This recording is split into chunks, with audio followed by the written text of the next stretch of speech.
Hello, beautiful souls. I hope you're having a lovely day. It's certainly beautiful here.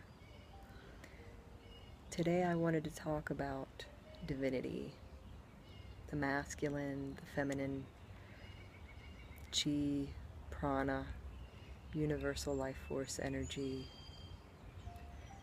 It's within us all and accessible to us all.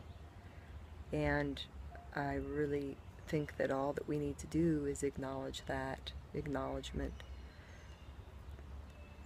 If we're made from that which is God, which I believe, then why would we have to make such a huge effort to be that which we truly are? I think that it just is as simple as switching over from being in a state of love to a state of fear. I think that we try so hard to seek love outside of ourselves, and I understand that we are social creatures.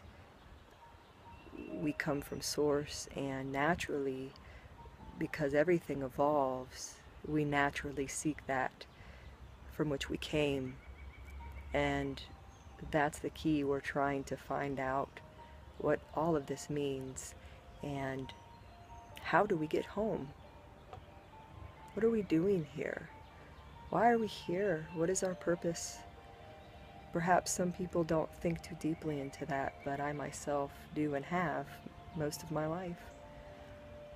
And now it's not so simple during the process of learning, but as you continue on in your journey, especially I feel journeys full of so much, just so much struggle and pain. And I'm certainly not saying that you have to know struggle and pain and all of those things to discover what life's about and what it means. I'm realizing that I have to take accountability for the chaos in my life. Of course, not when I was a child, but those things, those wounds from childhood, even if you didn't live a tumultuous sort of childhood and you had a pleasant childhood, you're still going to have wounding. And it's important to determine and discover what that wounding is, because without you even realizing it, you're going to live your life according to your subconscious thoughts, and your subconscious thoughts drive you, and that's really what's making your decisions for you, is your subconscious mind. And so when we are seeking outside of ourselves, I believe that there's a purpose for that, because in the end we discover that everything is within, but that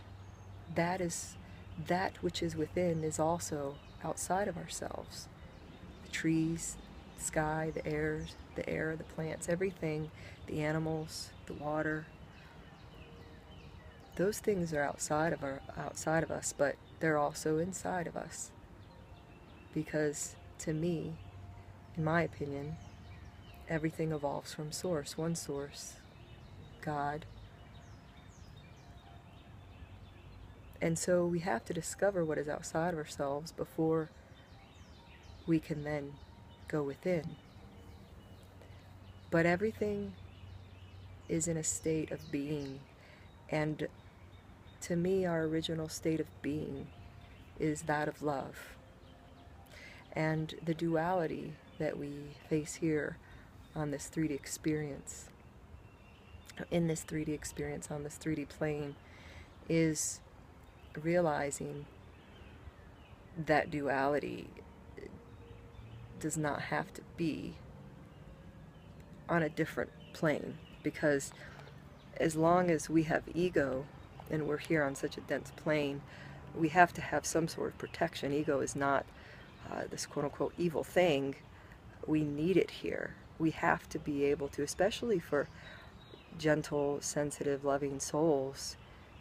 You know, you can be destroyed by those who are not like you, those who are not empaths, and those who are sociopaths, psychopaths, or just really miserable, fearful people. They can be dangerous to anyone, but especially to those who are naturally born as empaths and the sensitive ones. And so the divinity, the masculine, the feminine, I've talked about in other videos in reference to twin flames. It's about balance, and that applies to everything. Everything in nature is about balance. So naturally we have to have balance. We can't have, you know, the atom cannot be imbalanced. The very substances of life, the very chemicals of life, the things that create life. And I believe that there's a pattern to all of this creation, and it naturally unfolds, it naturally develops into what it's supposed to be over and over and over again. That is that magnetism, that natural magnetism that creates. And if there's no interference with that, then it'll create the same product over and over again. But we as humans want to interfere. But again, forgive them, for they know not what they do. But now we are in the information age here on Earth, and I think that, again, my opinion, that we have no excuse for not understanding things. There's no excuse, because there's too much information out there. We have the world at our fingertips, and I think that we should take accountability if we don't try to access deeper knowledge. It doesn't have to be esoterics anymore. We should start really expanding our minds and going deeper and deeper, but not losing ourselves. And we lose ourselves when we are not true to ourselves. We lose ourselves when we become something that we are not.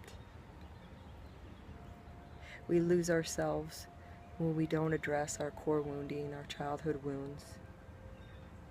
We lose ourselves when we're with people that we shouldn't be with.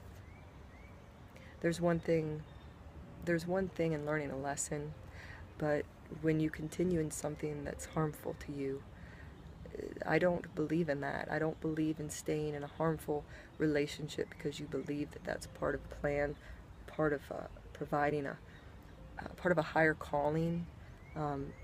I've been that martyr before. I felt that I was supposed to help certain people, and it only harmed me. And I don't believe that a beautiful, wonderful, infinite God would want his children to cause harm upon themselves to help others. That's martyrdom. And I don't believe that that's part of God's plan. So, going outside of yourself, once you've explored the outside world, that is our home. We want to go home. We say we want to go home. Well, our home resides within this vessel, this flesh, this walking vessel that comforts and nurtures our soul until it's time to go back to whence we came. And I believe that there comes a moment when we surrender. And I don't mean surrendering to a higher power. I have a different outlook on that. The surrender should be gentle and should just come to you. And to me, surrender, letting go, is letting go of the expectations, not letting go of your dreams, but surrendering to what is. Not giving up. That's not what I mean.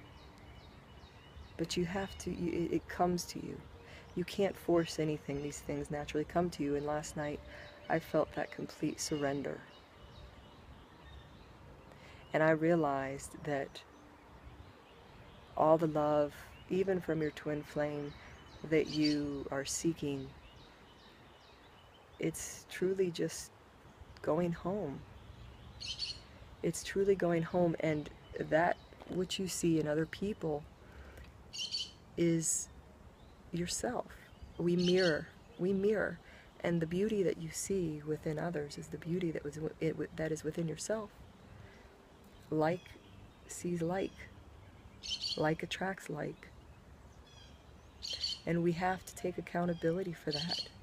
If we're not being true to ourselves, if we hold all of these negative subconscious beliefs, then we're going to keep creating and manifesting the very things that we need to show us, to finally wake us up and say, hey, this is what you're attracting. You're not realizing it, but this is what you're attracting because of your limiting self-conscious or limiting subconscious beliefs. And I had to realize that I was not being true to myself, and that I was thinking that I was not. I'm so sorry. My bird and the crow out here like to talk to each other every day, so let them carry on with their little discussion here. Hope it's not too distracting. But so we have to understand that we attract due to these limited subconscious beliefs, because 95% of our actions and behavior are guided from the subconscious mind. And when you think about it, that's when I learned that, I thought, wow, that's pretty scary, because that means you're most of the time your conscious mind is not in control. Well, you need to get that into control. And the people that we attract and those around us are mirroring us all of the time. And so it's like it's there, right there in front of your face, but you're not aware of what's really going on. And so you have to, that awareness needs to come. That awareness needs to come. And then once you understand what's really going on, you don't have to accept bad behavior, bad people. That's what boundaries are all about. And I know I'm touching on a lot in this video, and of course I'll record more videos in depth addressing each of the things that I'm talking about, but they're all important. You can't have one without the other. It's synergistic, symbiotic. And so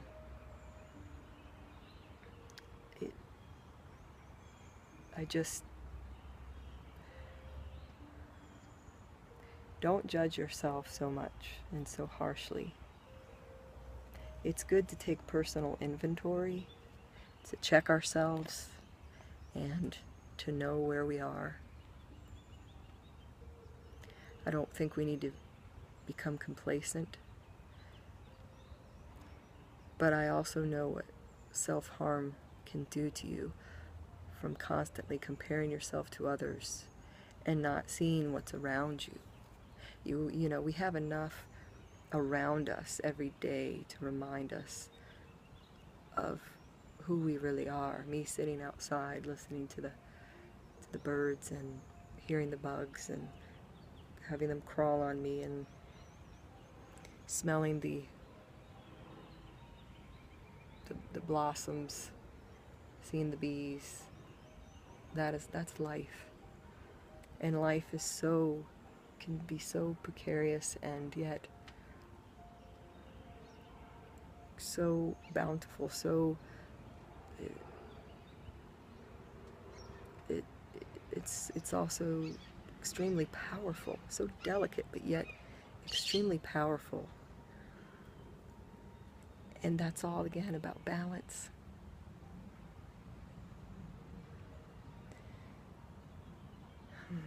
Yanomoya la Yanomokutere Astonomoyeti.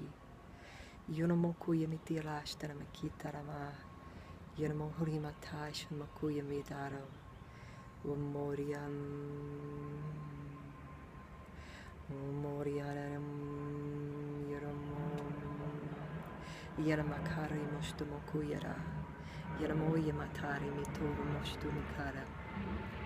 Yanamastur Mokori Miada. Yanamakita Makastar Mikitoru Mokustiamara. Yanamori Tala Shrimiti.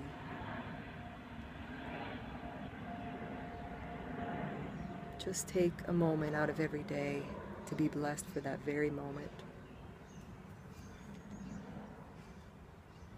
I'm sending so much love to you. I truly appreciate all of you. Bless you. And have a wonderful day.